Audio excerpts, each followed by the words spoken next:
Focus on auditory now, and just the auditory. Report internally, what do the ears hear right now? Without any conceptualization, just the activity.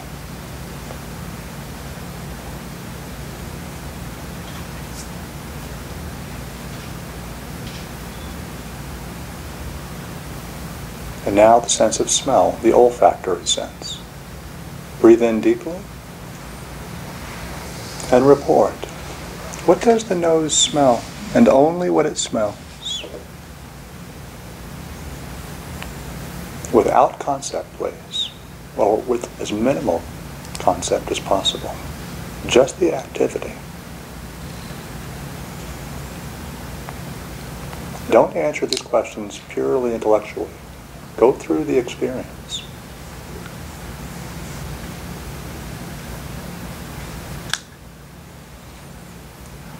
Now the same with gustatory. Please swallow and report internally. What is that? What did you taste? Just the activity.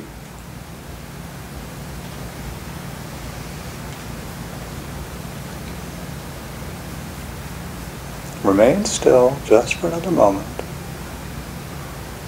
And now bring your attention to an uncomfortable or perhaps unpleasant sensation that perhaps normally you'd itch or scratch, want to adjust, want to move. Remain still. Bring attention there. And now report internally. What is this? Without the concept, or as little of the concept as possible. What is that?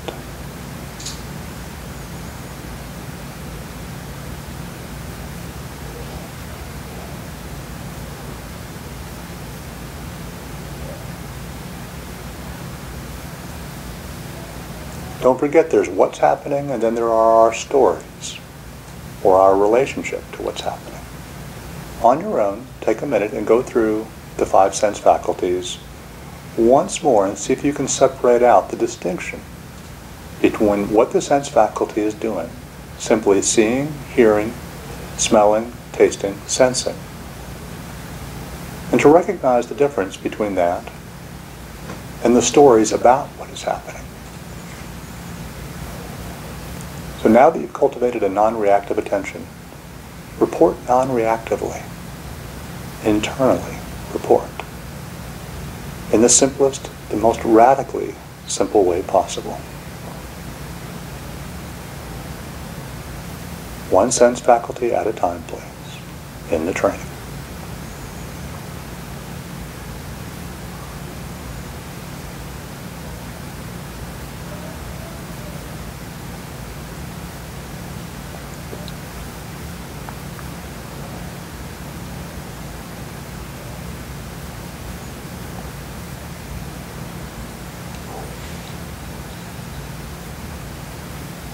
Don't run through it quickly and intellectually. Run through it experientially, really testing out each of the faculties.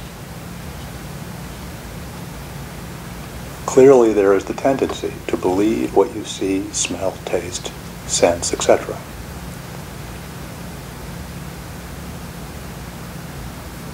Fight that urge to react and simply report what the sense faculty is doing in the present moment.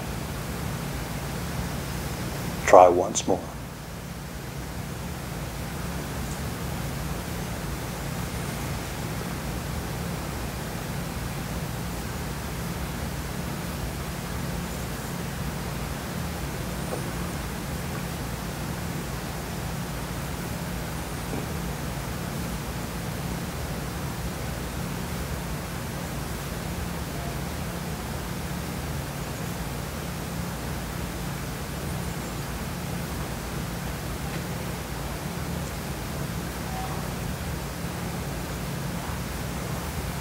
Just another minute.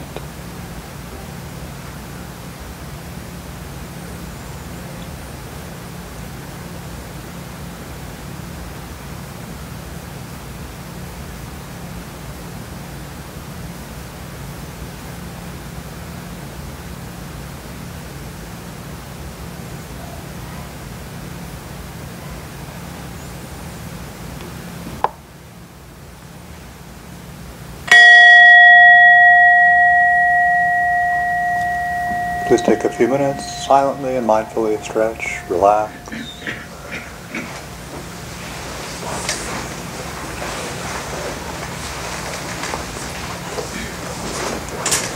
Perhaps roll the shoulders a few times forwards and backwards. Raise the arms up above. At ease with this present moment.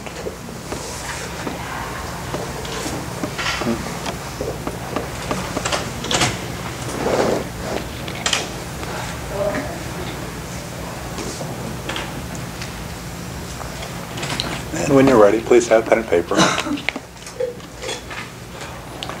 I want to take a few notes every now and then. I say something useful, memorable. Not too often, but on occasion.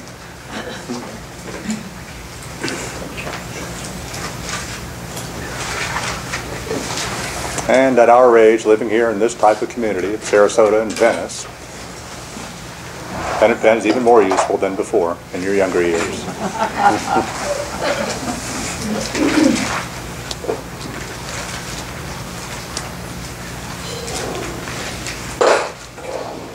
If you'd like pen and paper, if you don't have any, we have some up at the front. Simply raise your hand, we'll be happy to bring you some.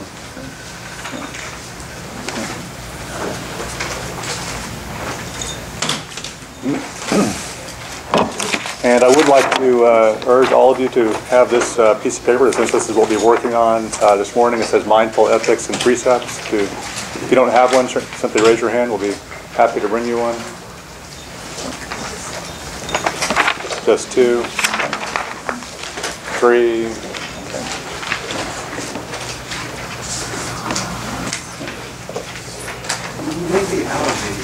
Oh, okay. Sue, I think you already know what they are. So, well, all right. We have one. Can we share with one more slide? We need to make more. We only expected about 35. So this morning, and we didn't plan properly.